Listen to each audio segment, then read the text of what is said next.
제 115차 최고위원회 회의를 개최합니다.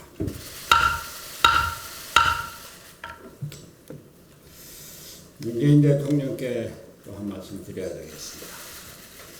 문재인 대통령은 시급하게 해야 할 일은 바로바로 처리하고 신중하게 대처할 일은 조급하지 않게 인내심을 갖고 대하시기 바랍니다.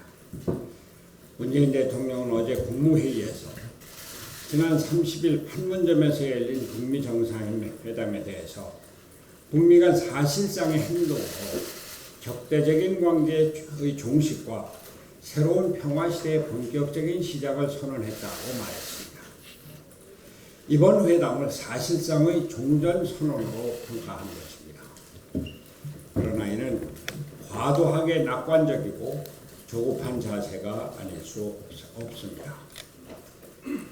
북한의 비핵화는 아직 어떤 실질적인 진전도 없는 상황입니다. 지난 판문점 회담에서도 비핵화를 위한 실무 협상을 재개한다 정도만이 합의된 사항입니다. 완전한 비핵화를 위해서는 아직 갈 길이 너무나 멉니다. 오늘 아침 보도된 북핵 동결론 또한 볼턴 미국 국가안보회의 보좌관의 부인에도 불구하고 대한민국 국민에게 커다란 불안을 안겨주고 있는 것이 사실입니다. 북핵 문제의 복잡성에 비추어 볼 때 트럼프 대통령이 북한 땅을 밟은 것만으로 종전선언이 되고 한반도 평화가 온 것은 결코 아닌 것을 똑똑히 주시해야 합니다. 물론 문재인 대통령의 한반도 평화에 대한 열정은 인정합니다. 평화 프로세스를 앞당기고 싶은 순수한 열정 인정합니다.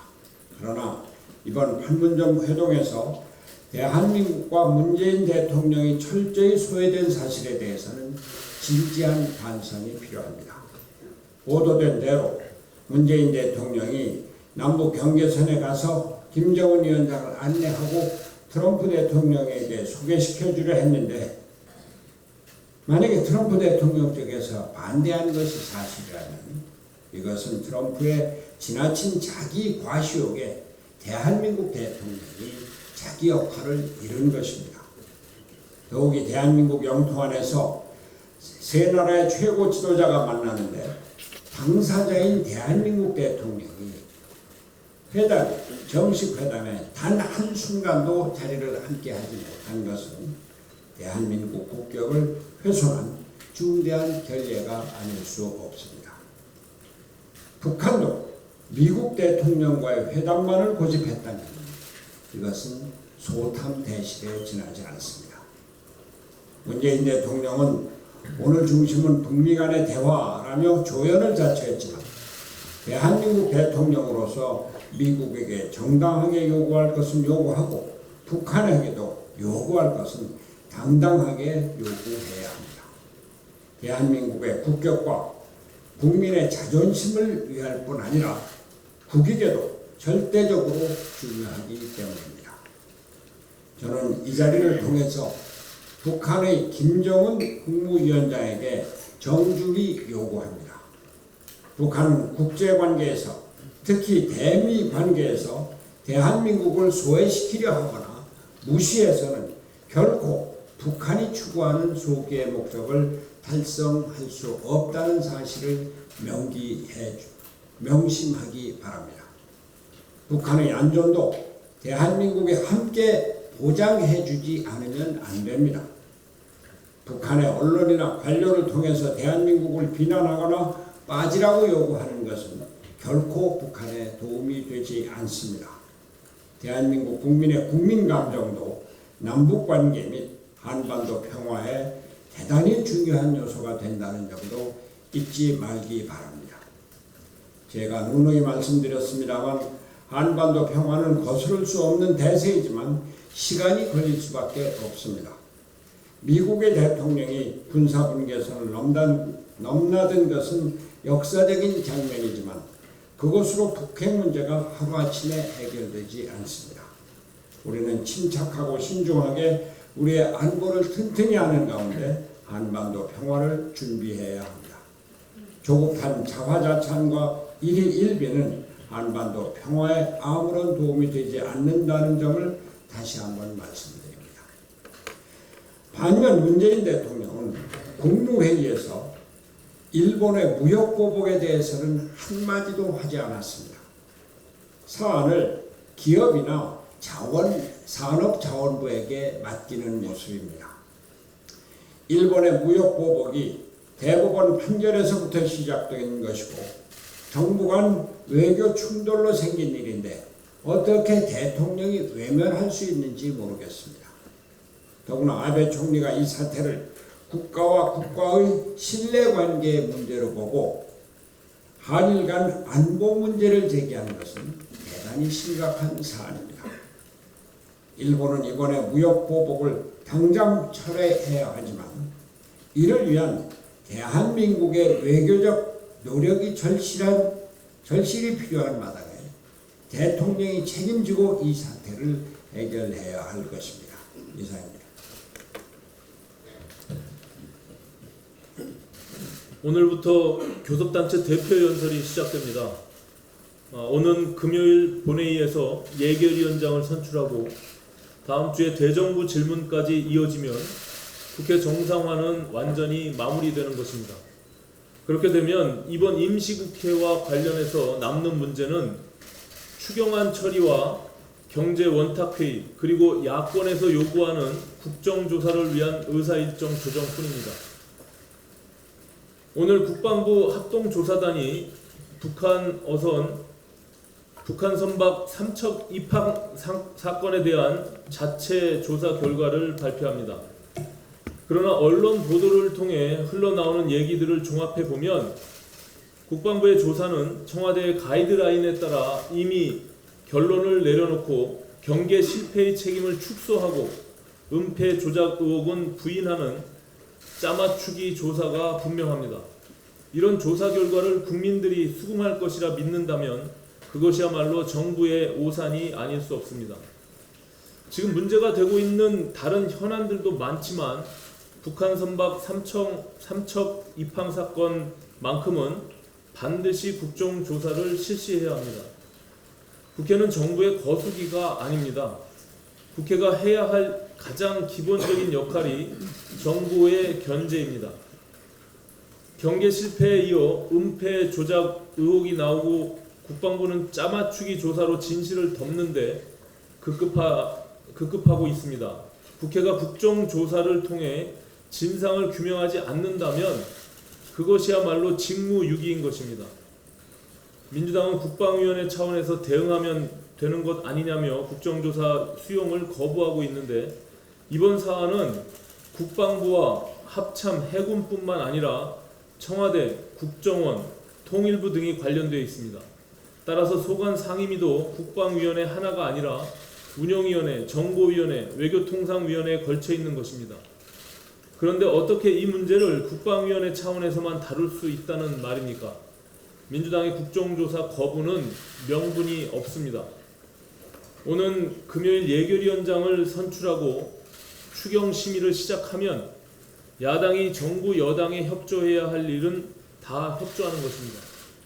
그렇다면 민주당도 자기들 유리한 일만 고집하지 말고 원만한 임시국회 운영을 위해 야당의 요구를 수용하는 것은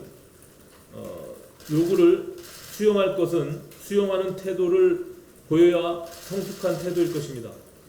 민주당은 더 이상 억지를 부리지 말고 북한 선박 3척 입항 사건의 국정조사를 수용할 것을 촉구하는 바입니다. 어제 열린 최저임금위원회 전원회의에서 노동계가 내년도 최저임금을 올해보다 19.8% 인상된 1만 원으로 하자는 제안을 제출했습니다. 그리고 사용자 측이 불참하더라도 이번 주 내에 빠른 결정을 내려야 한다며 공익위원들을 압박하고 나섰습니다. 현재 최저임금위원회는 사용자 측 위원들이 불참하고 있는 가운데 근로자 측 위원들과 공익위원들만으로 진행되고 있습니다. 지금 0%대 물가 상승률이 지속되고 있습니다. 최근 2년간 최저임금 대폭 인상으로 최저임금 대란을 겪은 상황에서 물가 상승률의 20배에 달하는 수준으로 최저임금을 인상하자는 노동계의 주장은 결코 수용돼서는 안 되는 무책임한 주장입니다. 그러나 문재인 정부에서 있었던 최저임금 결정 패턴을 볼 때 지금 이 상황을 방치하면 올해도 노동계의 입김에 밀려서 최저임금 대폭 인상 결정이 내려질 가능성이 매우 큽니다. 만에 하나 이렇게 된다면 중소기업과 자영업자들은 또다시 최저임금 대란을 겪을 수밖에 없고 소득 하위 계층의 고용 쇼크가 재현되면서 내수 경제는 더욱 큰 어려움에 빠져들게 될 것입니다. 또 한 차례의 최저임금 인상은 우리 경제에 재앙이 될 것입니다. 문재인 대통령은 더 이상 뒤로 숨지 말고 직접 나서기 바랍니다.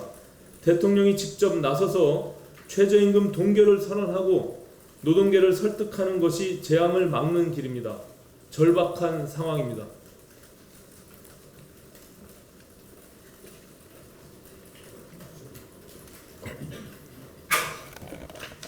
네, 문병호 최고위원입니다. 지난 1일 황교안, 김무성 만남에 많은 언론과 여의도 정치권이 관심을 보였습니다. 소위 보수 대연합과 관련된 관심이라고 생각합니다. 기성 정치 프레임으로 보면 내년 총선의 관심은 보수 대연합이 이루어질 것인가입니다.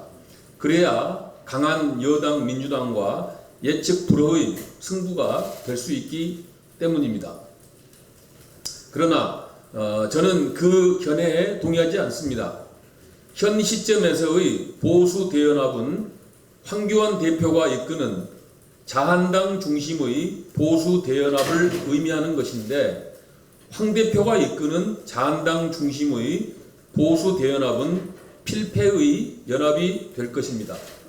내년 총선에서 필패할 수밖에 없는 무능 독선의 민주당을 살려줄 프레임이 바로 보수 대연합 프레임입니다. 보수 대연합 프레임은 그놈이 그놈, 그 나물에 그 밥 프레임입니다. 경제 무능, 안보 무능, 독선에 빠진 민주당이 국민들의 신뢰를 잃은 것은 사실이지만 그렇다고 박근혜 전 대통령 탄핵 이후에 한치의 변화도 없이 수구 보수에 매몰되어 있는 자한당을 국민들이 선택하지는 않을 것입니다. 어제 바른미래당의 혁신위가 당의 슬로건을 야당을 바꿔야 정권을 바꾼다 이렇게 교체한 것은 같은 맥락이라고 생각하고 환영합니다. 내년 총선이 자한당 중심의 보수 대연합 대 민주당의 싸움으로 귀결된다면 이는 대한민국 정치의 퇴행입니다. 우리 국민들은 기존 체제와는 다른 새로운 시대, 새로운 대한민국을 원하고 있습니다. 우리 국민들은 이미 지난 20대 총선에서 국민의당 돌풍을 일으킴으로써 그 뜻을 표출했습니다. 밑바닥에 흐르는 국민들의 분노, 그로부터 형성된 엄청난 변화 에너지를 제대로 통찰해야 합니다. 새로운 대한민국은 의외로 가까이 와 있습니다. 변화에 둔감하고 기득권에 물들어 있는 여의도 정치권만 모르고 있다고 생각합니다.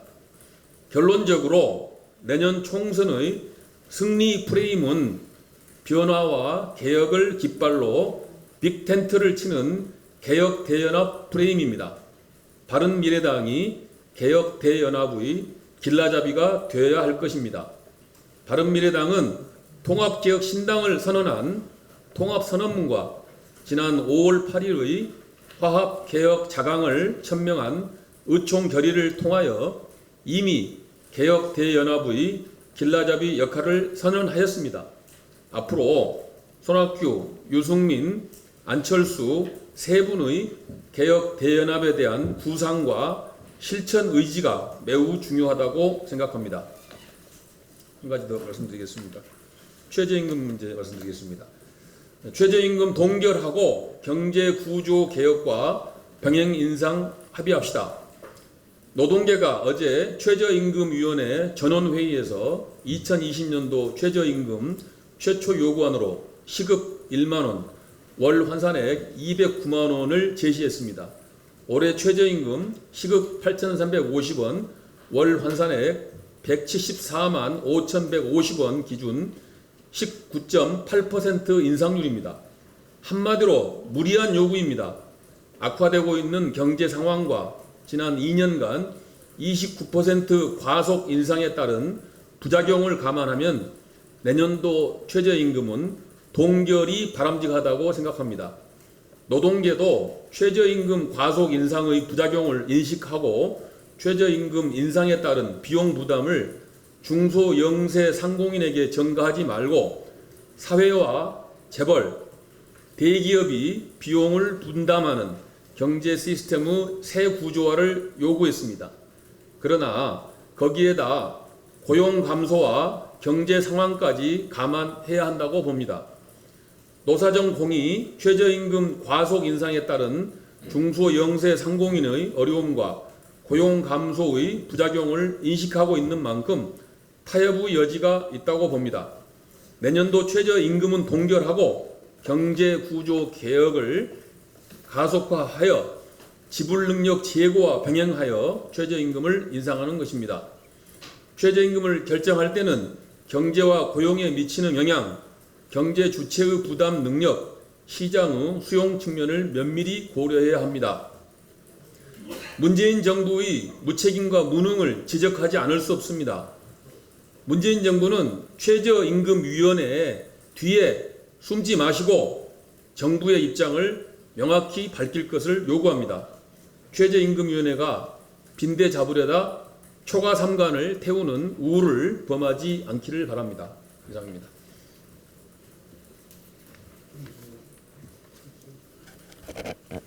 공개발언이